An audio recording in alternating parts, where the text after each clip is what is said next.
जय हिंद साथियों, स्वागत है आप सभी का। चलिए आज हम देखने वाले हैं हमारे मौलिक अधिकार के बारे में।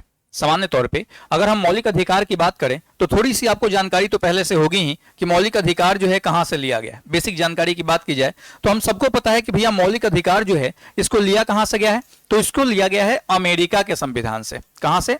अमेरिका के संविधान से मौलिक अधिकार को लिया गया है। ध्यान रखिएगा, मौलिक अधिकार जो है, मौलिक अधिकार, इसको हम लोग मैग्ना कार्टा, आम जनता का मैग्ना कार्टा या अधिकार पत्र भी कहते हैं। क्या कहते हैं? अधिकार पत्र। ठीक है, आम जनता का मैग्ना कार्टा या अधिकार पत्र के नाम से भी जाना जाता है। अगर हम मौलिक अधिकार की बात करें और हम बात करें भारतीय संविधान में, तो भारतीय संविधान का भाग 3 जो है वह हमको क्या बताता है? वह बताता है मौलिक अधिकार के बारे में। अगर हम आर्टिकल की बात करें तो ध्यान रखिएगा, आर्टिकल 12 से लेकर के और 35 तक जो है यह बताता है किसके बारे में? मौलिक अधिकार के बारे में। ये जो है आपकी बेसिक जानकारी हो गई जो मौलिक अधिकार से संबंधित है। क्लियर है? इतना बात आप ध्यान रखेंगे। अब बात करते हैं कि कौन कौन से मौलिक अधिकार जो हैं वो हमारे पास हैं, या भारतीय संविधान का जो मूल था उसमें हमारे पास कौन कौन से मौलिक अधिकार थे, इसको हम लोग जो है सो यहां पर अभी देखेंगे। ठीक है, तो हम अगर बात करें मौलिक अधिकारों की तो शुरुआत के दौर में हमारे पास 7 मौलिक अधिकार थे, लेकिन वर्तमान में एक घटा दिया गया है। वर्तमान में हमारे पास 6 मौलिक अधिकार हैं। कौन कौन सा? तो याद रखेंगे, एक ट्रिक, बहुत ही शानदार सा ट्रिक है, इस ट्रिक को आप याद रखेंगे। ट्रिक क्या है? तो ट्रिक है क्षमस्व शोध। क्षमस्व शोध धर्म और संस्कृति के उपचार के लिए है। धर्म और संस्कृति, संस्कृति के उपचार के लिए है। उपचार के लिए है। ठीक है, अब आप कहेंगे कि सर इसमें कहां पता चल रहा है कि कौन सा हमारा मौलिक अधिकार है? तो याद रखिएगा, मैं अंडरलाइन जिन जिन अक्षरों के नीचे कर रहा हूं उसी से एक मौलिक अधिकार निकल के आएगा। ठीक है, जैसे आपने देखा लिखा हुआ है सम, सम से समता का अधिकार, समता का अधिकार, या इसी को समता को ही हम लोग समानता भी कहते हैं। अगर समानता के अधिकार की बात की जाए तो आर्टिकल 14 से लेकर के और आर्टिकल 18 तक जो है यह समता के अधिकार के बारे में बताता है। दूसरा है स्व, स्व से स्वतंत्रता का अधिकार, स्वतंत्रता का अधिकार, और यह अधिकार आपको 19 से लेकर के कहां तक जाता है? तो 22 तक जाता है। ये यहां जो लिखा जा रहा है ना वो आर्टिकल है, यह ध्यान रखेंगे आप। अगला है शोध, इससे हो जाएगा शोषण, शोषण के विरुद्ध अधिकार। ध्यान रखिएगा, शोषण का अधिकार नहीं, शोषण के विरुद्ध अधिकार हमको जो है दिए गए हैं। कहां कहां? आर्टिकल 23 और आर्टिकल 24 में। अगला है धर्म, यानी धर्म की स्वतंत्रता या धार्मिक, धार्मिक स्वतंत्रता का अधिकार। और यह जो है कहां से कहां तक जाता है? तो 25 से लेकर के और 28 तक जो है यह जाता है। इसके बाद है आपका संस्कृति। संस्कृति का मतलब है संस्कृति और शिक्षा का अधिकार, संस्कृति और शिक्षा का अधिकार, शिक्षा का अधिकार। इसके आर्टिकल की बात की जाए तो 29 और 30 आर्टिकल जो है यह संस्कृति और शिक्षा के बारे में बताता है। और हमारा अंतिम जो है वह है कौन सा? तो वह है उपचार। उपचार से संवैधानिक उपचारों का अधिकार,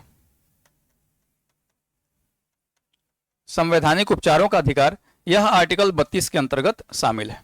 ठीक है, तो हम अगर बात करें कि अब हमने बोला कि 6 मौलिक अधिकार, अब काउंट कर लीजिए, 1 2 3 4 5 और 6, ये 6 मौलिक अधिकार जो है वह वर्तमान टाइम में आपके पास मिले हुए हैं। लेकिन आप गौर से देखेंगे तो आपने पीछे देखा था कि मौलिक अधिकार का आर्टिकल 12 से 35 तक जाता है, लेकिन मैंने यहाँ पे आपको 12 लिखा ही नहीं, 13 भी नहीं लिखा। इसके आगे बढ़ेंगे तो यहाँ पे एक गायब हुआ है, 30 के बाद सीधा 32 आ गया है, 31 गायब है, फिर इसके बाद मैंने 33, 34, 35 ये लिखा ही नहीं है। तो क्या ये मौलिक अधिकार नहीं है? बिल्कुल नहीं है। ये जो मौलिक अधिकार है मौलिक अधिकार ही, लेकिन आपको नहीं मिला हुआ है, या आपको मिला हुआ था उसको क्या कर दिया गया है, हटा दिया गया है। इस तरह की बातें जो है आपको देखने को मिलती हैं। तो ये आप कवर कर लें, फिर हम लोग जो है सो इन सभी को बारी बारी से बाई आर्टिकल हम लोग पढ़ेंगे। याद रखिए, मौलिक अधिकार का जो सीरीज आप यहां से कर लेते हैं आज वाली इस क्लास को, तो यकीन मानिए कि किसी भी किताब से मौलिक अधिकार पढ़ने की जरूरत नहीं होगी। याद रखिएगा, मैं जो आपको अभी पॉलिटी कवर करा रहा हूं, इसमें M Laxmikant, D Basu, NCERT, ये तीनों का जो है सो समागम है, ठीक है।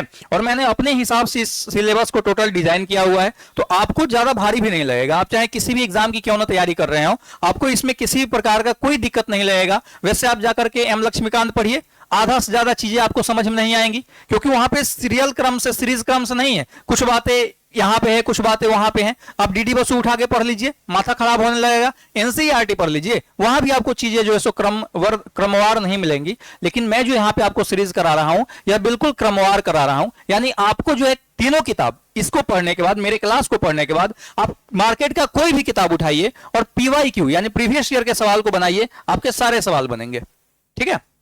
चलिए, तो हमने आपको क्या बोला कि इसको आप स्क्रीनशॉट ले सकते हैं, या जैसे मैं बोल रहा हूं, पढ़ा रहा हूं, ऐसे चुपचाप बैठ के नोट्स बनाइए, ठीक है। वीडियो को पॉज कर करके आप नोट्स बना सकते हैं, डाउनलोड नहीं कीजिएगा। वीडियो को हमारे देखा कीजिए, डाउनलोड कीजिएगा तो फिर मैं डाउनलोड का ऑप्शन ही बंद कर दूंगा, दिक्कत हो जाएगी आपको। तो लाइव देखा कीजिए। आज के टाइम में तो आप सभी कहीं ना कहीं लाइब्रेरी में होते हैं और वाईफाई आपको फ्री मिलता है, तो लाइव देखिए, उससे हमको भी फायदा होगा, आपको भी फायदा होगा। अब यूट्यूब पे फ्री में मिल रहा है, फिर भी आप जो है ऐसे कीजिएगा तो कैसे काम चलेगा, ठीक है। लाइव क्लास यही, इसी चीज को जो लोग सक्षम है पैसा देने में, आप आइए हमारे क्लासेस को परचेज कर लीजिए, ठीक है। आप जो है चक्रवर्ती मैथमेटिक्स ऐप डाउनलोड कर सकते हैं, वहां जाकर के परचेज कीजिए। जो सक्षम है 2-4 पैसा इन्वेस्ट कर सकते हैं आप, क्लियर है। तो चलिए, इसके बाद आगे हम लोग बढ़ेंगे, तो हम बारी बारी से ये जो हमको मौलिक अधिकार मिले हैं, इन सभी को बारी बारी से अभी हम यहां पर कवर करने वाले हैं। सबसे पहला जो हमारा मौलिक अधिकार है, वह मौलिक अधिकार क्या है? समता का अधिकार। क्या है? समता। समता, या इसी को कह लीजिए समानता। दोनों का मतलब सेम है, कोई अंतर नहीं है। और आपने देखा था कि यह कहां से कहां तक जाता है? आर्टिकल 14 से 18 तक।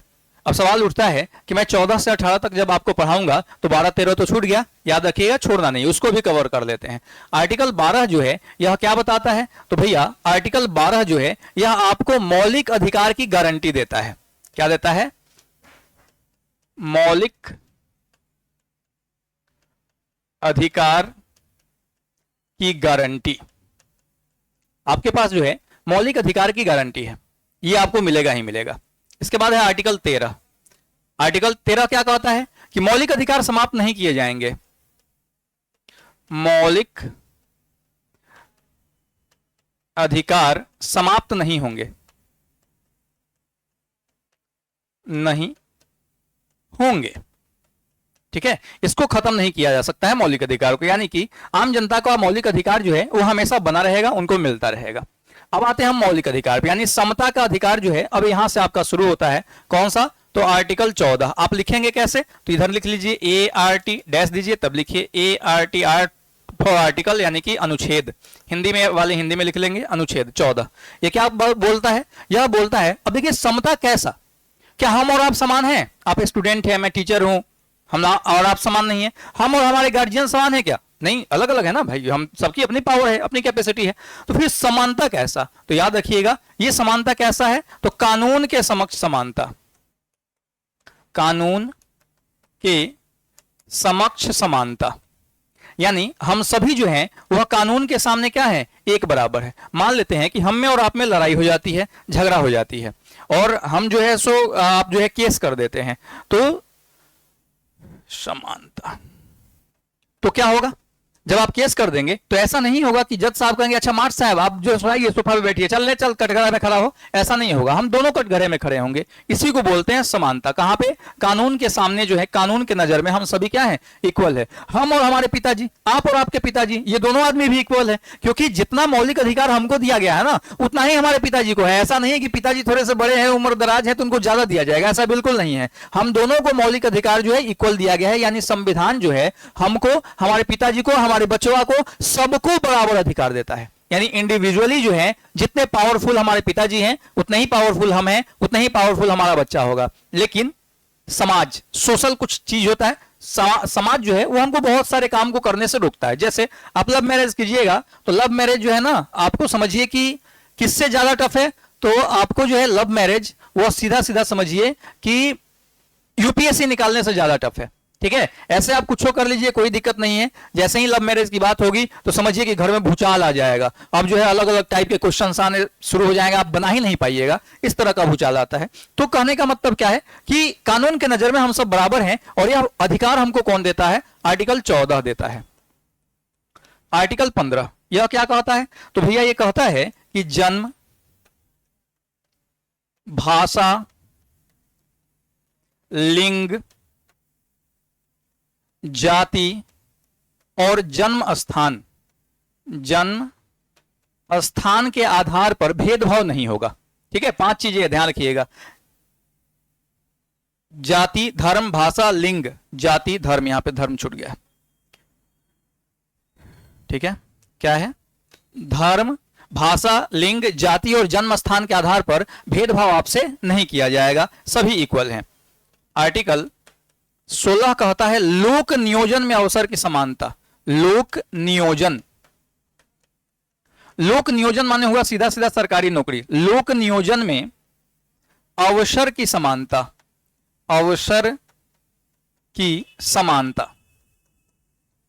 ठीक है, लोक नियोजन में अवसर की समानता जो है यह आपको देता है सरकारी नौकरी। इसी कारण आप देखते होंगे कुछ ऐसे समुदाय हैं जिनको स्पेशल जो है प्रेफरेंस दिया जाता है। जब फॉर्म भरेंगे कम पैसा लगेगा, एग्जाम जब होगा तो उनकी कम नंबर पे भी उनकी मेरिट लिस्ट बनती है। यह इसी के कारण, लोक नियोजन में अवसर की समानता के कारण ही ऐसा संभव हो पाता है। ठीक है, आर्टिकल 17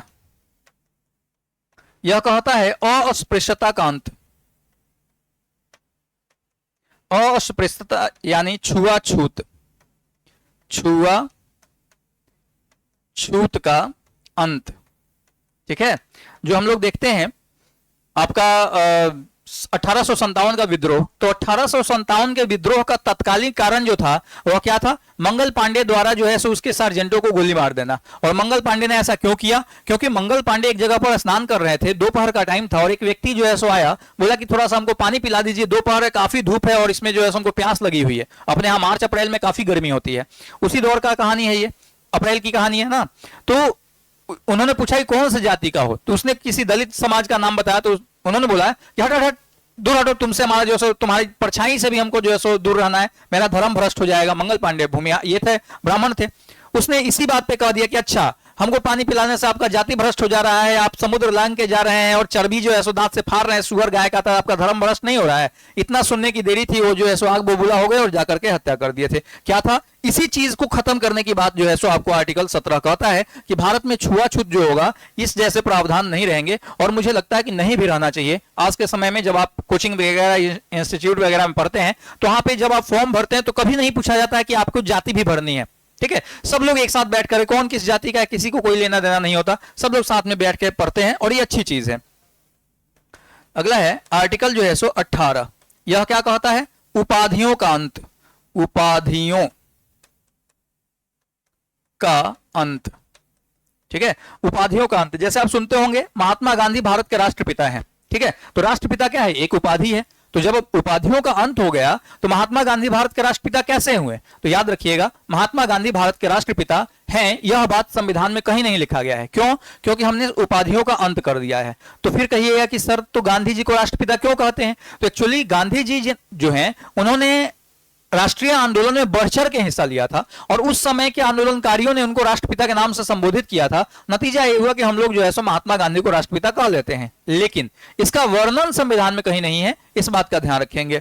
उपाधियां हैं, सैनिकों में आज भी उपाधियां दी जाती हैं, ठीक है, और एजुकेशन फील्ड में भी उपाधि दी जाती है। जैसे आप सुनते होंगे डॉक्टरेट की उपाधि दी गई, ठीक है। तो एजुकेशन फील्ड और आपका सैनिकों में लेफ्टिनेंट सुनते होंगे, मेजर, जनरल, ये सब शब्द जो सुनते होंगे ये उपाधियां ही हैं। तो सैनिक और एजुकेशन दो फील्ड में आपको उपाधियां हैं, बाकी सभी में उपाधियों का क्या कर दिया गया है, अंत कर दिया गया है।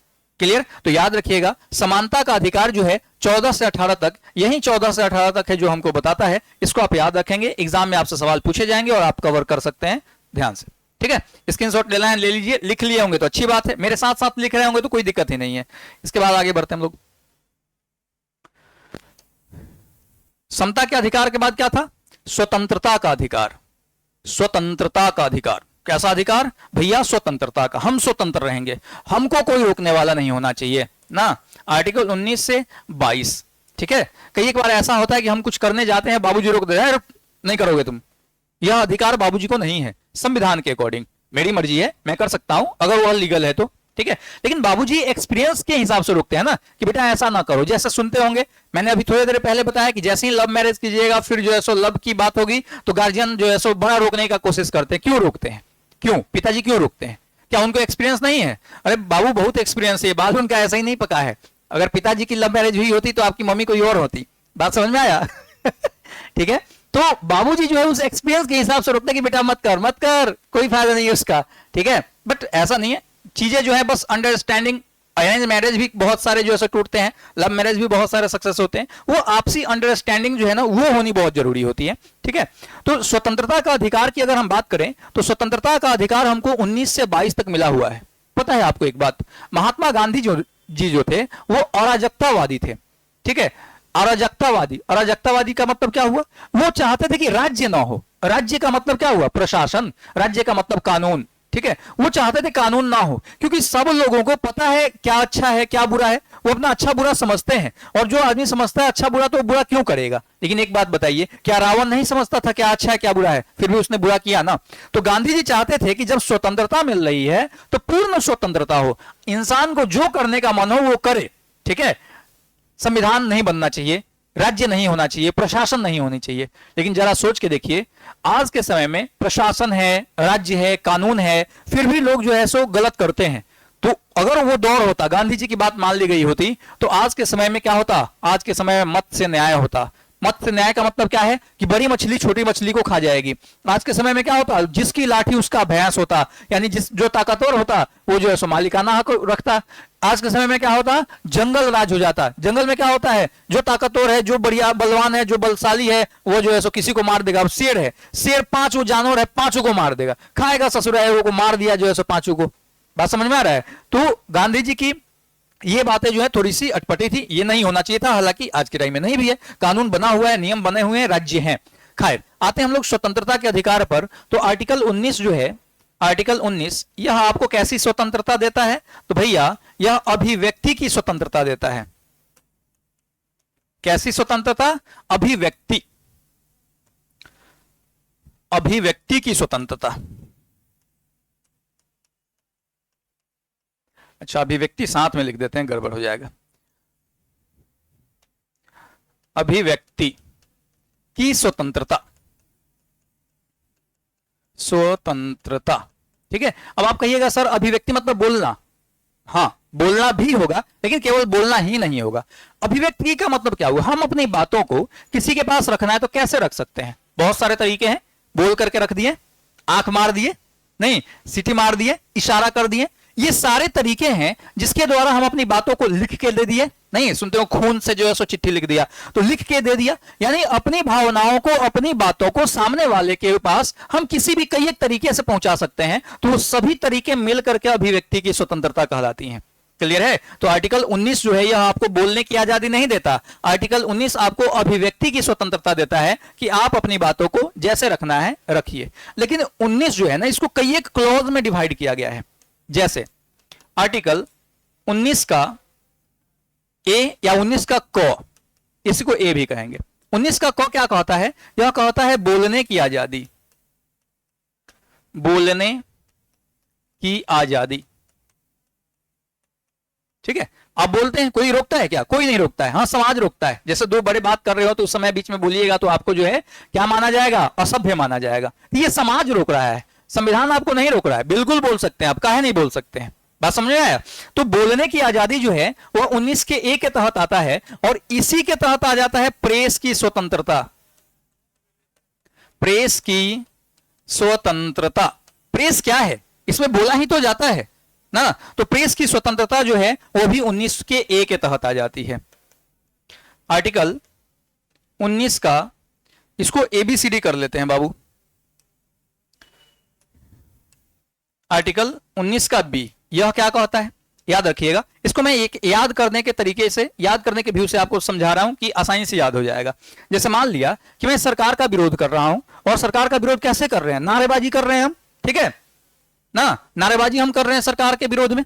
तो सरकार का विरोध कर रहे हैं नारेबाजी करके, यानी कि बोल रहे हैं, लेकिन सरकार उस बोलने से समझती ही नहीं है, नहीं समझ रही है। तो हम क्या हो सकते हैं? तो हम क्या हो सकते हैं? एकत्रित हो सकते हैं। एकत्रित होने की स्वतंत्रता, यानी कहीं भी आपको एकत्र होने का स्वतंत्रता है। जैसे भोज भात में आप देखते होंगे बहुत सारे लोग एकत्र होते हैं, ठीक है, तो ये आपको एकत्रित होने की स्वतंत्रता देता है कौन? 19 का बी, आर्टिकल 19 का सी। अब मान लीजिए कि सरकार का विरोध करने के लिए आप कहीं एकत्रित हो रहे हैं, लेकिन उससे भी सरकार आपकी बात नहीं सुनती है, तो आप क्या कर सकते हैं? अब कैसे एकत्रित होते हैं? लोग कलेक्टेरिएट को घेरते हैं, देखिएगा, रोड जाम कर देते हैं एकत्रित होकर के ना। उससे भी अगर काम नहीं चला तो हम क्या कर सकते हैं? सभा एवं समूह बना सकते हैं। सभा एवं समूह बनाने की स्वतंत्रता, समूह बनाने की स्वतंत्रता, ठीक है, सभा एवं समूह बनाने की स्वतंत्रता, यानी कि अब हम पूरे देश के कोने कोने में अलग अलग छोटा छोटा समूह बना लेंगे। इससे भी सरकार अगर नहीं मानी, इससे भी सरकार अगर नहीं मानी तो हम क्या कर सकते हैं? तो हम दिल्ली चलो, यानी कि अब किसका घेराव करेंगे? केंद्र सरकार, केंद्र का घेराव करेंगे, दिल्ली चलेंगे, यानी आवागमन की स्वतंत्रता।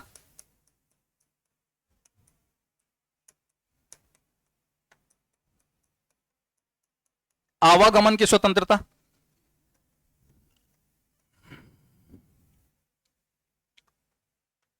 सॉरी, आर्टिकल 19 का ई। अब मान लीजिए कि आप आवागमन दिल्ली गए, तो दिल्ली गए तो कहीं ना कहीं बसिएगा ना भैया, तो बसने की स्वतंत्रता।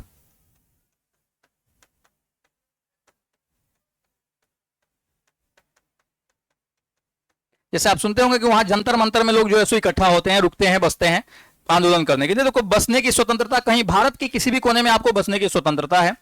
और आर्टिकल 19 का एफ हटा दीजिए और जी आ जाएगा। 19 का एफ इसलिए हटाना है क्योंकि जो आपने पीछे देखा था कि एक मौलिक अधिकार हमारा हटा दिया गया है, तो एक मौलिक अधिकार 19 का एफ जो है वह संपत्ति अर्जित करने की स्वतंत्रता देता था, ठीक है। अब संपत्ति अर्जित करना हमारा कानूनी अधिकार हो गया है, इसलिए 19 का एफ जो है क्या हो गया? गायब हो गया। और एफ के बाद कौन आ गया? जी। जी कहता है जीविकोपार्जन की स्वतंत्रता। मान लिए कि आप लंबा आंदोलन करने के लिए दिल्ली पहुंच गए, और दिल्ली पहुंचिएगा तो फिर खाइएगा क्या? हवा पी के रहिएगा। तो चलिए थोड़ा सा काम भी ढूंढ लेते, नाइट ड्यूटी करेंगे और दिन में बैठ के धरना प्रदर्शन करेंगे। नहीं, तो आपका जो है जीविकोपार्जन की स्वतंत्रता,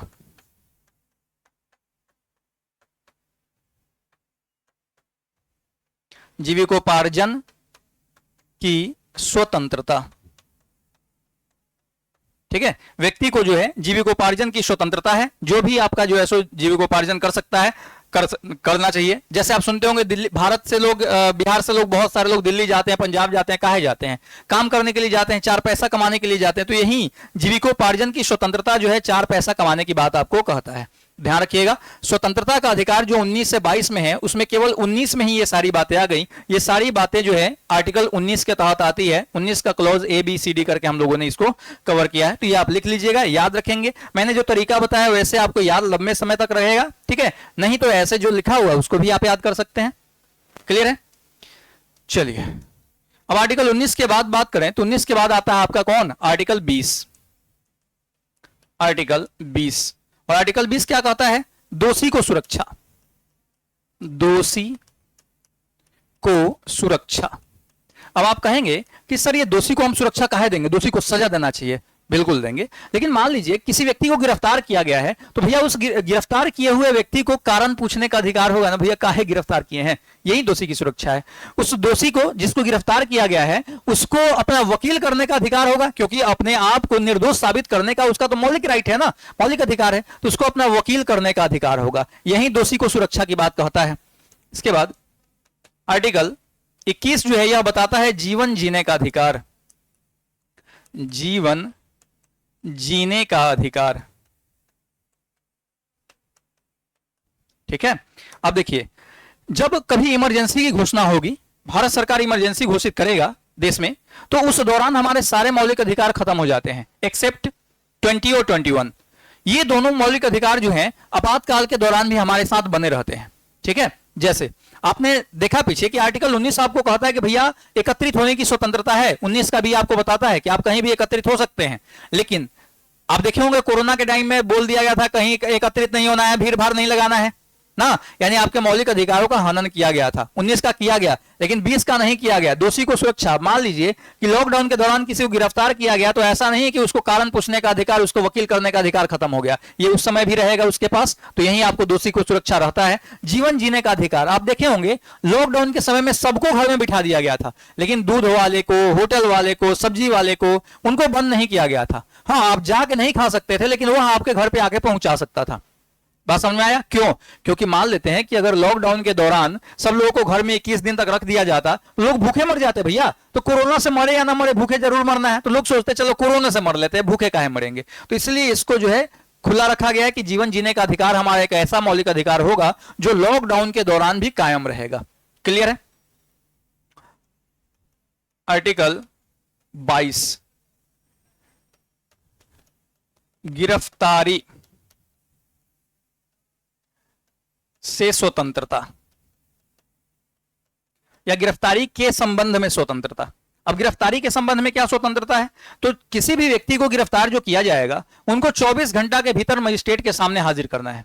लेकिन अगर कभी मजिस्ट्रेट ने ही उनकी घोषणा किया गया है, मजिस्ट्रेट के द्वारा उनका जो है सो शूट एंड साइट या फिर उनको गिरफ्तार करने का ऑर्डर निकला हुआ है, तो उसको पकड़ के सीधा जेल में डाल दिया जाएगा। ठीक है, किसी महिला को आपको रात में गिरफ्तार नहीं करना है, लेकिन कोई ऐसी महिला है जो आपको भाग जा रही है, उसको रात के अलावे कभी गिरफ्तार ही नहीं कर सकते हैं, तो रात में गिरफ्तार करेंगे, महिला पुलिसों के सहयोग से गिरफ्तार करेंगे। दूसरी बात कि अब मान लीजिए रात को गिरफ्तार किया गया है, तो उस रात में उसको जो है सो मजिस्ट्रेट साहब को जगा के नहीं सुनवाई किया जाएगा, मजिस्ट्रेट साहब लेके आए हैं, तो उसको कैमरे की निगरानी में थाने में महिला कांस्टेबल के नजर में और कैमरे की निगरानी में उसको रखा जाएगा।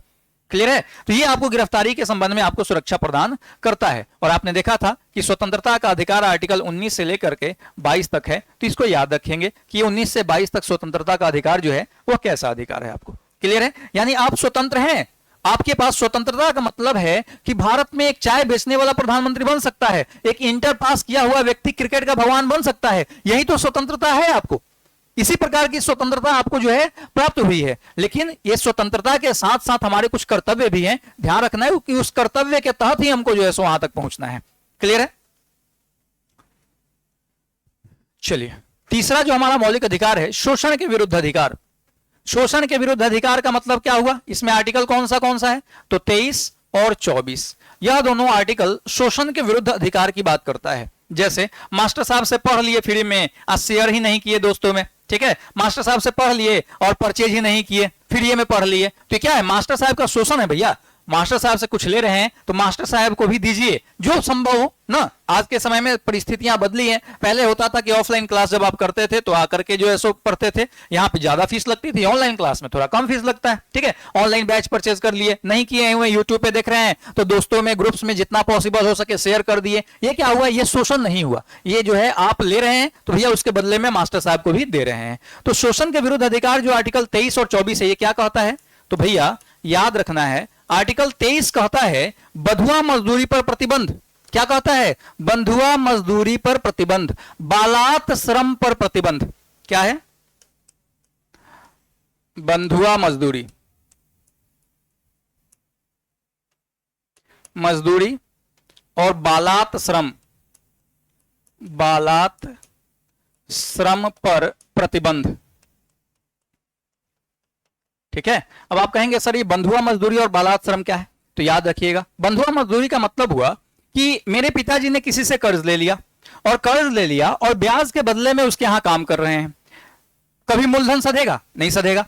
अब उनकी मृत्यु हो गई, अब मैं फिर अब ब्याज के बदले उसके यहां काम कर रहा हूं, तो इस प्रकार की मजदूरी पर प्रतिबंध है। इसके अलावा है बालात श्रम। बालात श्रम का मतलब है अमानवीय कार्य, यानी वैसा काम जो आपको लगता हो कि नहीं ये जो है सो इंसानों के लायक काम नहीं है, वैसे काम को नहीं करवाना है। ठीक है, जैसे मान लीजिए कि आपको जो है किसी को रोजगार देने का अधिकार आपके पास है, कोई आपसे रोजगार मांग सकता है, ये अधिकार उसके पास है, तो अब ऐसा नहीं कहें कि ले भाई ये 5,000 रुपया और जाओ फलानवा को मर्डर कर दो। ठीक है, वो जाकर मर्डर कर दिया, पुलिस उसको पकड़ ले गई, और पकड़ ले गई जब आप उस सुनवाई होने लगा तो उस दौरान आप यह नहीं कह सकते हैं कि सर हमने तो इसको काम दिया था, ये तो मेरा कर्तव्य है काम देना। ठीक है, तो ऐसा काम नहीं देना है बाबू। ठीक है, मैंने आपको क्या बताया कि बालात श्रम प्रतिबंध है, यानी वैसे कार्य जो अमानवीय हो, गैर कानूनी हो, वैसे कार्य को आपसे आप नहीं करवा सकते हैं। क्लियर है? अगला है आर्टिकल 24। यह क्या कहता है? यह कहता है बाल मजदूरी पर प्रतिबंध। किस पर? बाल मजदूरी, मजदूरी पर प्रतिबंध। बाल मजदूरी पर प्रतिबंध का मतलब क्या हुआ कि अब केस नहीं कटवा सकते हैं या नहीं काट सकते हैं, या केस काटेंगे तो पैसा नहीं लेंगे, ऐसा नहीं है। बाल मतलब बच्चा। ठीक है, बाल मजदूरी पर प्रतिबंध।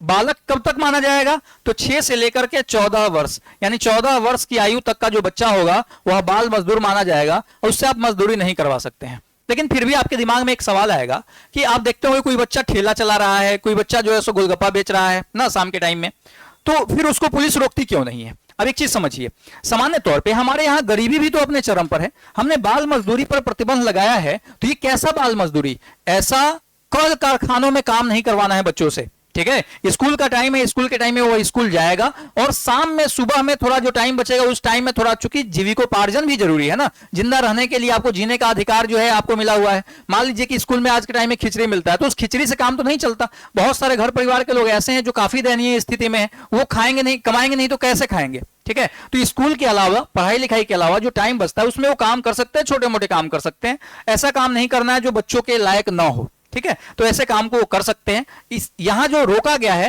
वो कल कारखानों में काम करने से रोका गया है। क्लियर है? तो शोषण का विरुद्ध अधिकार जो है ये आर्टिकल 23 और 24 इसी दोनों में, 23-24 दोनों आप समझ गए होंगे। समझ गए हैं? समझ गए हैं तो थोड़ा सा कमेंट करिए, जबरदस्त टाइप का, भयंकर टाइप का, लगे कि नहीं बच्चा सब जो है समझ रहा है बढ़िया तरीके से, या लगे कि नहीं इतना शानदार जो है समझाने वाला आज तक कोई नहीं मिला था। ऐसा भी होता है।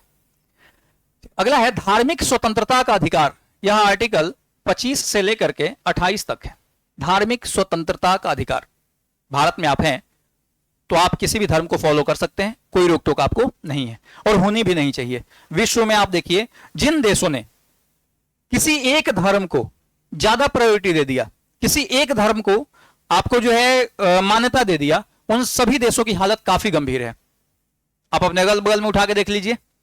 ठीक है, जैसे अभी बांग्लादेश जीवंत उदाहरण है। बांग्लादेश में आपने देखा था मुसलमानों ने वहां का पूरा उपद्रव मचाया, हिंदुओं को काटना शुरू किया। नतीजा क्या हुआ? बाद में हिंदुओं ने भी हथियार उठा लिया, अब सब लोग जो है हो गया, अब स्थिति हो गई कायम। तो ये नहीं होना चाहिए। अब देखिए, इस धरती पर कोई भी धर्म बहुत अच्छा नहीं है, कोई भी धर्म बहुत खराब नहीं है। आपका जन्म जिस धर्म में हुआ है उस धर्म को फॉलो कीजिए, लेकिन ये नहीं माने कि मेरा ही धर्म सबसे बढ़िया है। ये घंटा घुंटी ये सब है ही नहीं कुछ। ठीक है, हाँ आप धार्मिक होइए। नॉर्मली आप सोच के देखिए, किसी व्यक्ति को, कोई भी धर्म मानने वाला क्यों ना हो, वह दो ही कारण से धर्म को फॉलो करता है। पहला लालच, और दूसरा डर। किसका डर? भगवान का डर। भगवान कहीं हमारे साथ अनर्थ ना कर दे। लालच है, भगवान एग्जाम देने जा रहे, पास करवा दीजिए प्लीज भगवान।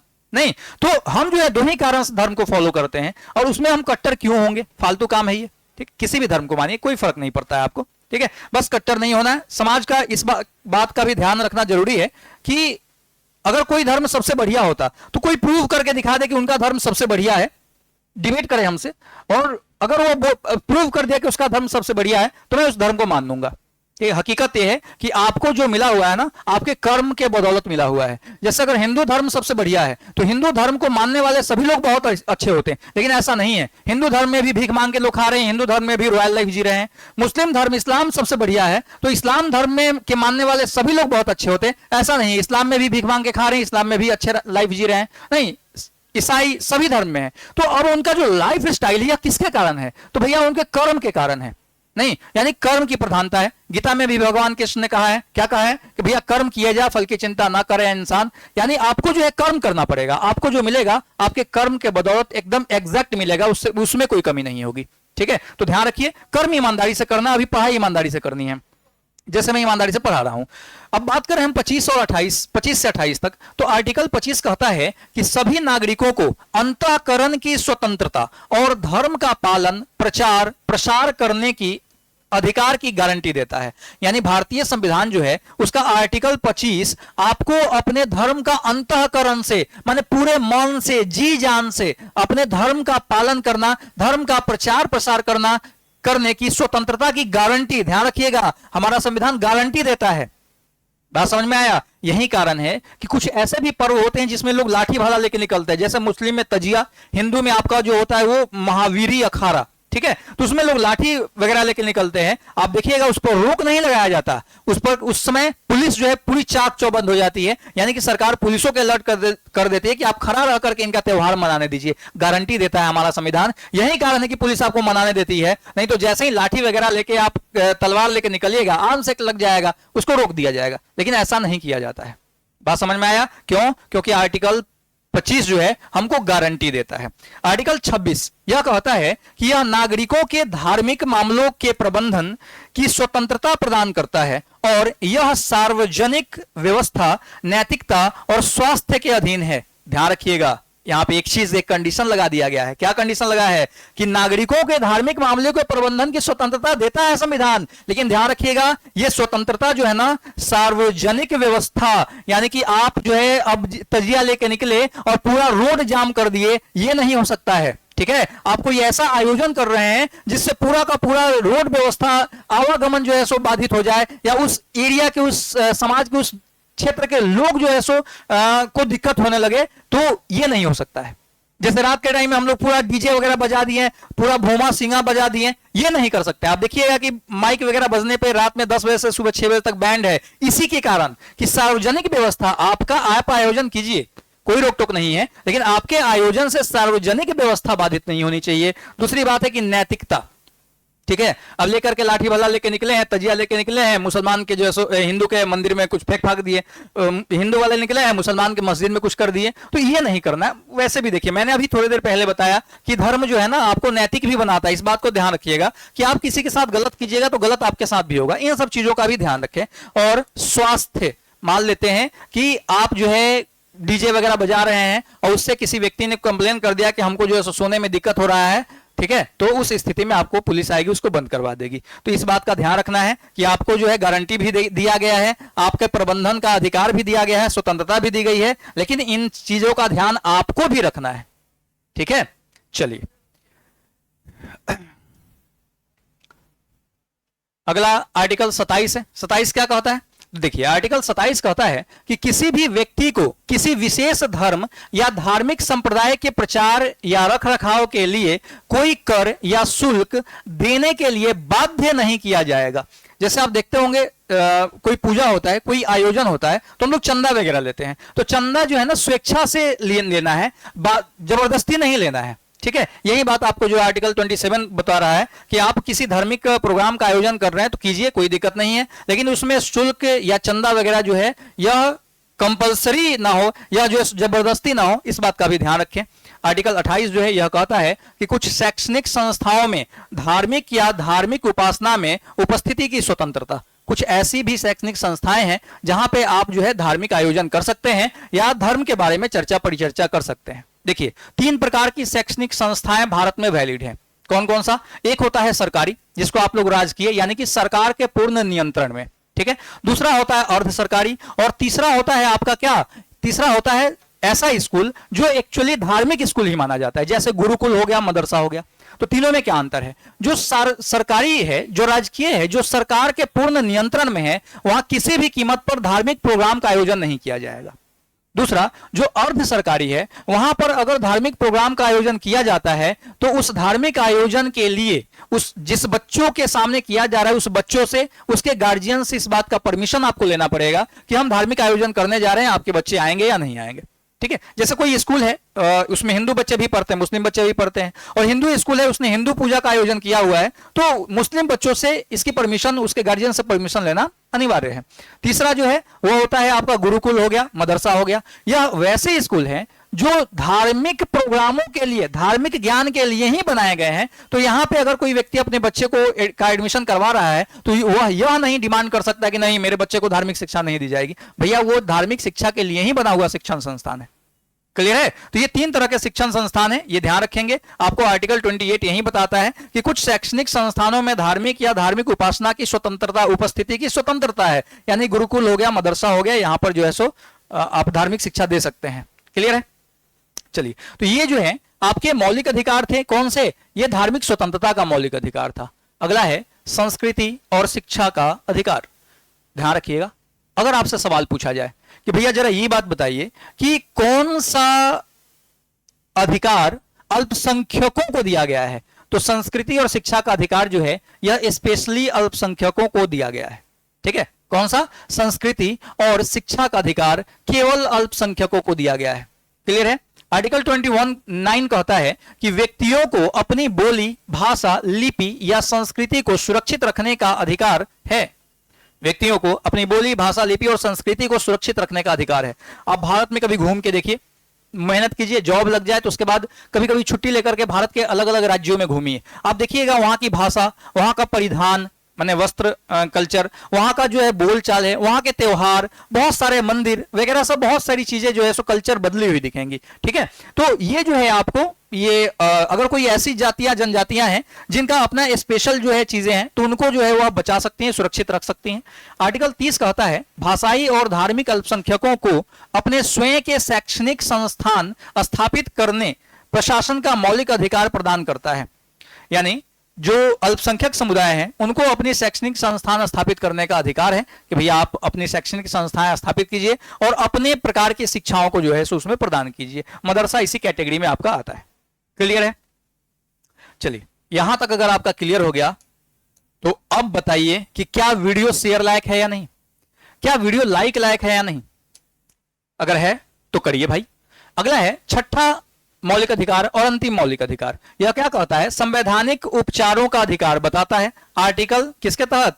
32 के तहत मौलिक संवैधानिक उपचारों का अधिकार देता है। संवैधानिक उपचारों का अधिकार का मतलब क्या हुआ कि अगर आपके संवैधानिक उपचार, मौलिक अधिकारों का हनन होता है तो सर्वोच्च न्यायालय या उच्च न्यायालय, मतलब न्यायपालिका जो है उसके पास यह अधिकार है कि वह आपके मौलिक अधिकारों की रक्षा के लिए रीट जारी कर सकता है। ठीक है, अब रीट कितने प्रकार का? तो भैया 5 प्रकार का रीट जारी कर सकता है। आर्टिकल 32 के तहत एचसी सुप्रीम कोर्ट, और आर्टिकल 226 के तहत जो है वह एचसी यानी हाई कोर्ट रीट जारी करने का अधिकार रखता है। क्लियर है? अब देखिए कौन कौन सा है, तो बंदी प्रत्यक्षीकरण है, परमादेश है, प्रतिषेध है, उत्प्रेषण है और अधिकार परीक्षा लेख। एक्चुअली परीक्षा नहीं होता है, यह होता है परीक्षा, लेकिन याद रखिएगा यह परीक्षा ही है, परीक्षा जैसा ही है। ठीक है, तो हम चर्चा करेंगे, इस सब पे चर्चा करेंगे। बंदी प्रत्यक्षीकरण का मतलब क्या है? आप बंदी का मतलब समझ रहे होंगे कि अच्छा ये मेरी बंदी है, ये उसकी बंदी है। ये वाला वो बंदी नहीं है, ये वाला गिरफ्तारी वाली बंदी है। ठीक है, कि अगर किसी व्यक्ति को, वो आम इंसान भी हो सकता है, प्रशासक भी हो सकता है, यानी सरकारी और आम दोनों पे लागू होता है। अगर किसी व्यक्ति को बंदी बनाया गया है, कई एक बार ऐसा होता है कि मान लीजिए कोई आपका पैसा लिया हुआ है वो दे ही नहीं रहा है, तो आप उसको बंदी बना लिए, अपने घर में बंद कर दिए। नहीं कर सकते हैं ऐसा। ठीक है, अगर ऐसा करते हैं तो आप उसको कहां लेके जाइए? थाने लेके जाइए, मजिस्ट्रेट के सामने लेके जाइए। पुलिस भी है तो वो भी कहां लेके जाएगा? न्यायपालिका, मजिस्ट्रेट के सामने लेके जाएगा। तो अगर किसी व्यक्ति को आप गिरफ्तार किए हुए हैं, बंदी बनाए हुए हैं, तो उसको प्रत्यक्ष रूप से बंदी प्रत्यक्षीकरण, यानी बंदी को प्रत्यक्ष रूप से आप कहां लेके जाइए? न्यायपालिका के सामने प्रस्तुत कीजिए कि भैया देखिए ये हमारा पैसा ले लिया है, या फिर भाई सरकार ये देखिए ये जो है सो फलाना गिल्टी के लिए दोषी पाया गया था, या फलाने गिल्टी के लिए इस पर FIR हुआ है, इसको हम गिरफ्तार करके लाए हैं। 24 घंटा के भीतर मजिस्ट्रेट के सामने पेश करने का अधिकार। ठीक है, उसके बाद है आपका परमादेश। परमादेश कौन दे सकता है? तो न्यायपालिका। किसको दे सकती है? तो ये केवल ध्यान रखिएगा, इसमें सरकारी और गैर सरकारी दोनों हैं, इसमें केवल सरकारी। इसमें सरकारी कर्मचारियों को उनके ईमानदारी और निष्ठा से कार्य करने के लिए क्या दिया जा सकता है? आदेश दिया जा सकता है। अगर किसी व्यक्ति पर, किसी सरकारी कर्मचारी पर यह दोष लगता है कि इसने जो है यह अपनी ईमानदारी से अपने पद का निर्वहन नहीं कर रहा है, तो उसको जो है आदेश दे सकती है न्यायपालिका कि बाबू ठीक से ईमानदारी से काम करिए। क्लियर है? प्रतिषेध, प्रतिषेध मतलब होता है रोक देना। ऊपरी न्यायालय निचले न्यायालय को उसके अधिकार क्षेत्र से बाहर जाकर कार्य करने से रोक सकती है। ऊपरी न्यायालय निचले न्यायालय को उसके अधिकार क्षेत्र से बाहर जाकर कार्य करने से रोक सकती है। यह कौन बोलता है? तो यह प्रतिषेध कहता है। ठीक है। अब ऊपरी न्यायालय क्या है? जैसे मान लीजिए कि सुप्रीम कोर्ट, सुप्रीम कोर्ट जो है यह हाई कोर्ट को रोक सकती है। हाई कोर्ट जो है यह अधीनस्थ न्यायालय को रोक सकती है। कब? जब वह अपने अधिकार क्षेत्र से बाहर जाकर के कोई डिसीजन दे रहा हो तो। क्लियर है? अगला है उत्प्रेषण। लेकिन मान लेते हैं कि अगर सुप्रीम कोर्ट भी रोक सकती है अधीनस्थ न्यायालय को, ऐसा तो नहीं है कि सुप्रीम कोर्ट जो है सभी 2500 हाई कोर्ट पे हमेशा नजर बना के रख रही है। कभी ऐसा हुआ कि किसी हाई कोर्ट ने अपने अधिकार क्षेत्र से बाहर जाकर के डिसीजन दे दिया, तो अब क्या होगा? तो ध्यान रखिएगा, न्यायिक पुनरीक्षण का अधिकार जो है न्यायपालिका के पास है।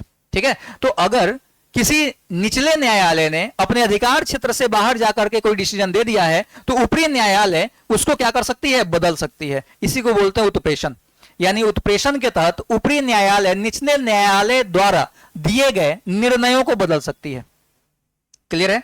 और अंतिम है आपका अधिकार परीक्षालेख। अगर न्यायपालिका को पता चलता है कि फलाने पद पर जो बैठा हुआ व्यक्ति है उसके पास उस पद की योग्यता का अधिकार नहीं है, तो उसको क्या कर सकता है? उसको न्यायपालिका जो है उसके पद से हटा सकता है, या उसकी परीक्षा ले सकता है कि आओ बाबू चल टेस्ट दे कि तुम्हारे पास ये योग्यता है कि नहीं पद के लिए।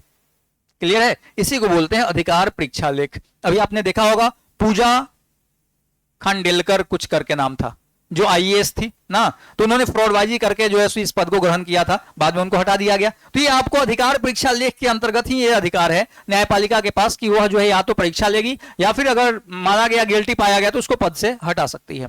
क्लियर है? तो ये जो था आपका मौलिक अधिकार था। आपको पता होना चाहिए कि अगर आपके मौलिक अधिकारों का हनन होता है तो आप आर्टिकल 32 के तहत सीधे सर्वोच्च न्यायालय और आर्टिकल 226 के तहत सीधे आप उच्च न्यायालय में जाकर के कंप्लेन कर सकते हैं कि भैया मेरे मौलिक अधिकारों का हनन हुआ है। क्लियर है? या न्यायपालिका को अगर लगता हो कि आपके मौलिक अधिकारों का हनन हो रहा है तो वो तुरंत जो है क्या कर सकती है? रीट जारी कर सकती है। जैसे इलाहाबाद हाई कोर्ट ने, इलाहाबाद हाई कोर्ट, ठीक है, इलाहाबाद हाई कोर्ट का नाम बदल के क्या हो गया है? कुछ नहीं, इलाहाबाद हाई कोर्ट ही है। ध्यान रखिएगा, इलाहाबाद शहर का नाम बदल के प्रयागराज हुआ है, लेकिन इलाहाबाद हाई कोर्ट का नाम इलाहाबाद हाई कोर्ट ही है। तो इलाहाबाद हाई कोर्ट ने एक आदेश जारी किया कि हाईवे के आसपास शराब के दुकान नहीं रहेंगे। क्यों? क्योंकि सड़क पर चलना, रोड पर चलना लोगों का मौलिक अधिकार है और शराब पी करके ड्राइविंग करने के कारण एक्सीडेंट ज्यादा होते हैं, लोगों के मौलिक अधिकारों का हनन होता है। आज आप पूरे भारत में खोज लीजिए, इलाहाबाद हाईकोर्ट उत्तर प्रदेश का है, लेकिन पूरे भारत में यह लागू हुआ। क्यों? क्योंकि मौलिक अधिकार के केस में इलाहाबाद हाईकोर्ट ने इस जजमेंट को दिया था। नतीजा यह हुआ कि भारत के किसी भी कोने में चल जाइए, हाईवे के आसपास आपको दारू नहीं मिलेंगे। क्लियर है? चलिए, अब ये जो मौलिक अधिकार अब तक आप देखें, ये सभी आपको मिला हुआ है, लेकिन कुछ ऐसे भी मौलिक अधिकार हैं जो सरकार को मिला हुआ है। जैसे आर्टिकल 33। आर्टिकल 33 क्या कहता है? तो आर्टिकल 33 कहता है कि सरकार अपने सरकारी कर्मचारियों की कुछ परिस्थितियों में मौलिक अधिकारों का हनन कर सकती है। जैसे आप जैसे ही सेना में जाते हैं और युद्ध हो रहा है तो आप कहिए नहीं हमको युद्ध में नहीं जाना, हमको घर पे जाना है, मौलिक अधिकार है मेरा। नहीं भैया, आप सेना में गए हैं तो आपको युद्ध में जाना पड़ेगा। जैसे कोरोना के लॉकडाउन के दौरान सभी लोग घर में थे, पुलिस और डॉक्टर हॉस्पिटल में थे। क्या उनको कोरोना नहीं हो सकता था? हो सकता था, लेकिन फिर भी उनको जो है रखा गया था। क्यों रखा गया था? क्योंकि उनको जो है मौलिक अधिकार दिए गए थे। कैसा मौलिक अधिकार? तो याद रखिएगा कि केंद्र सरकार को यह मौलिक अधिकार है कि वह जो है विशेष परिस्थितियों में अपने सरकारी कर्मचारियों के मौलिक अधिकारों का हनन कर सकती है। ठीक है। अगला आर्टिकल 34। आर्टिकल 34 कहता है कि सरकार कुछ विशेष परिस्थितियों में आम जनता के मौलिक अधिकारों का भी हनन कर सकती है। क्या कहता है सरकार? क्या कहता है ये आर्टिकल? कि सरकार कुछ विशेष परिस्थितियों में आम जनता के मौलिक अधिकारों का भी हनन कर सकती है। जैसे आपने देखा, एकत्रित होना आपका मौलिक अधिकार है। लॉकडाउन लगा तो एकत्रित आप नहीं हो सकते थे। पुलिस जो है सो डंडा में तेल लगा के घूम रही थी, पीठ चौड़ा कर देती। ये इसी के तहत सरकार ने कर दिया। और आर्टिकल 35 कहता है कि सरकार मौलिक अधिकारों में संशोधन कर सकती है। क्या कर सकती है? मौलिक अधिकारों में सरकार संशोधन कर सकती है। यह बात आर्टिकल 35 आपको बताता है। ठीक है, आपने देखा था पीछे मैंने चर्चा किया था कि हमारा जो संपत्ति का अधिकार था, संपत्ति का अधिकार यह मौलिक अधिकार था, और जब मौलिक अधिकार था तो आर्टिकल 19 के एफ और आर्टिकल 31 में इसका वर्णन था। लेकिन जब यह कानूनी अधिकार हो गया तो यहां से हटा दिया गया और यह चला गया कहां पर? यह चला गया आर्टिकल 300 ए में। यानी वर्तमान में हमारा जो मौलिक अधिकार है, संपत्ति का अधिकार जो है, वह कैसा अधिकार है? वह कानूनी अधिकार है। और किस आर्टिकल में मिलेगा? तो आर्टिकल 300 ए में मिलेगा। क्लियर है? चलिए, यह था आपका मौलिक अधिकार। यकीन मानिए अगर आप हमारे साथ जुड़े हुए हैं ना तो हमको बहुत मजा आ रहा है। पता नहीं आपको मजा आ रहा है या नहीं आ रहा है, आप अपनी प्रतिक्रिया हमको जरूर दें ताकि हमको भी लगे कि आप जो है सो आप समझ पा रहे हैं कि नहीं पा रहे हैं। यकीन मानिए कि आप चाहे किसी भी एग्जाम की तैयारी कर रहे हो, आपको मेरे पास एक बार जीके जीएस पढ़ने के बाद कहीं दूसरे जगह जाके पढ़ने की जरूरत नहीं पड़ेगी। क्वेश्चन तो ऐसे बनेगा जैसे जो है रेल दीजिएगा क्वेश्चन को आप।